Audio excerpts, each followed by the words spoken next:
প্রেমের তাজমহল ছবির একটা সিকোয়েন্স ছিল কোরআন বাইবেল মুখোমুখি, যেখানে গল্পের প্রয়োজন ছিল মসজিদ, গির্জা এবং খ্রিস্টান মুসলমান। তো ওই কোরআন এবং বাইবেল পাশাপাশি রাখলেন এবং রাজীব ভাই বললেন ইউর চয়েস কোরআন আর বাইবেল।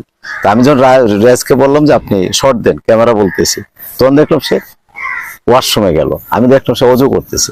সে যখন আসলাম জিজ্ঞেস করলাম কি হলো ভাই, আপনি দেখলাম আপনাকে অজু করতে আমি শর্ট দেওয়ার জন্য ডাকছি, কোন আমি অজু করে দিলাম। কি কারণে? নামাজের টাইম তো এখন না।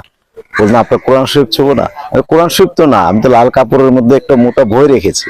আপনি ওটা আমি মানুষ তো জানবে এটা কোরআন শরীফ, এবং আমি তো এই আপনার যে গল্পের মধ্যে তো এটা কোরআন শরীফ। তার মানে আমি বলতে চাচ্ছি যে রিয়াজ তার যে ভক্তিটা কোরআনের প্রতি, একটা বই কিন্তু মনের যে লালনটা, এই স্মৃতিগুলো আমার অনেক মনে পড়ে আর কি, আমার মনে হয়। এবং রিয়াজের প্রতি এই ব্যাপারটা নিয়ে আমি মাঝে মধ্যে ফিল করি যে আসলে ধর্মের প্রতি মানুষের চাই রিয়াজ দেখুক, কারণ হচ্ছে যে সম্ভবত রিয়াজ ভুল